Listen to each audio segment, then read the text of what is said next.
Imana ishimwe, Imana ihimbazwe, tunejejwe n'Imana ko twaramutse amahoro, waramutse amahoro, waba Imana yakurinze, ishimwe n'icyubahiro n'ibibi byawe. Reka dushime Imana. Mana, mu izina rya Yesu ndagushimiye muri iki gitondo cyiza cy'umugisha, igitondo cyiza cy'amahoro.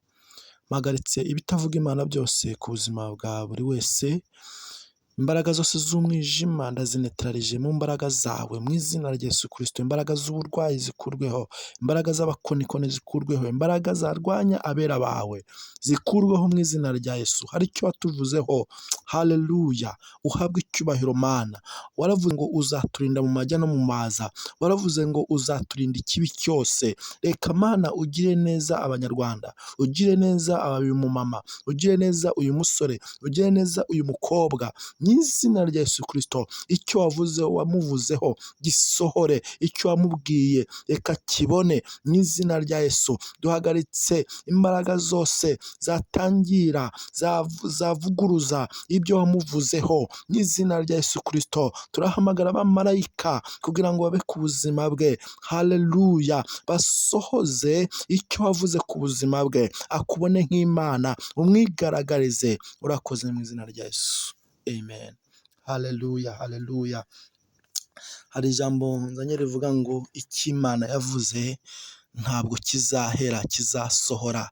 Naho abantu bahaguruka, naho imigambi ya Satani yaba myinshi, ariko icyo Imana yavuze izakiguha, kizasohora, uzakibona. Imana ishimwe. Kadusome iri jambo dusanga mu Bami ba mbere.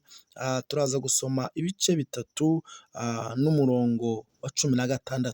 Haravuga ngo bukeye abagore babiri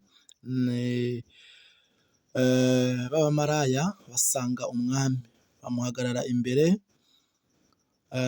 Umwe muri bo aravuga ati, Nyagasani, nabanaga n'uyu mugore mu nzu imwe, bukeye turi kumwe mu nzu, mbyara umwana, maze iminsi 3 mbyara mbyaye.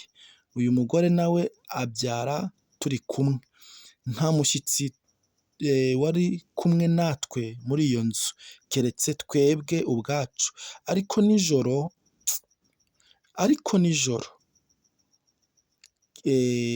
nijoro umwana w'uyu mugore arapfa, azize yuko yamuryamiye.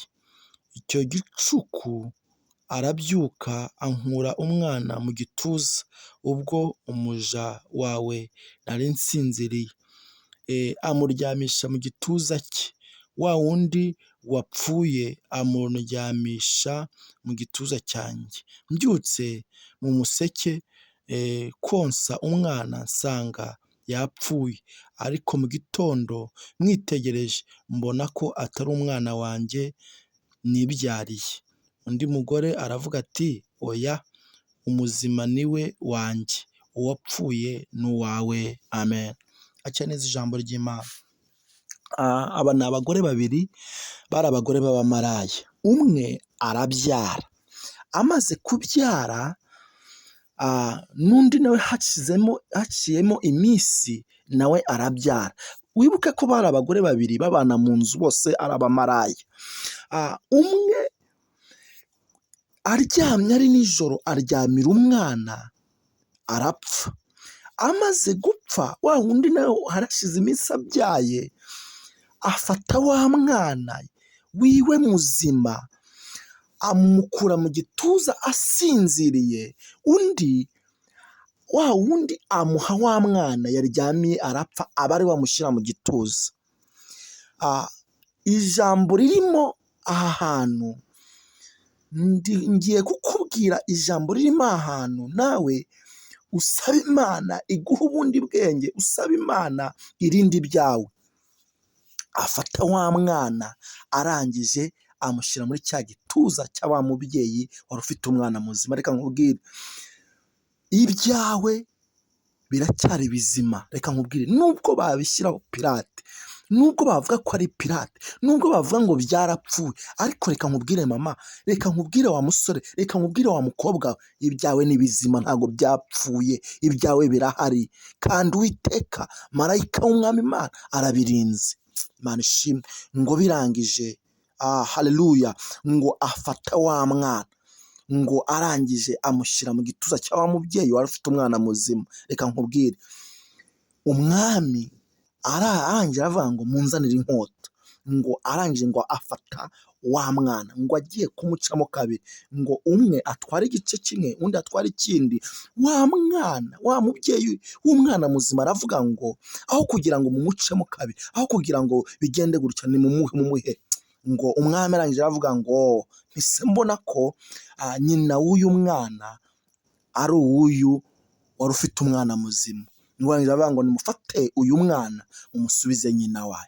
Haleluya. Reka nkubwire, ntacyo uzaba, ntabwo uzaseba, ntabwo Imana izemera kuseba. Imana izakuvuganira, Imana izabana nawe, Imana izakuvuganira no mu kibazo. Reka nkubwire, ibyawe ni bizima ntabwo ari pirate, ibyawe ntabwo byapfuye. Abantu bazi ko byarangiye, ariko reka nkubwire, ni bizima, ntacyo bizaba.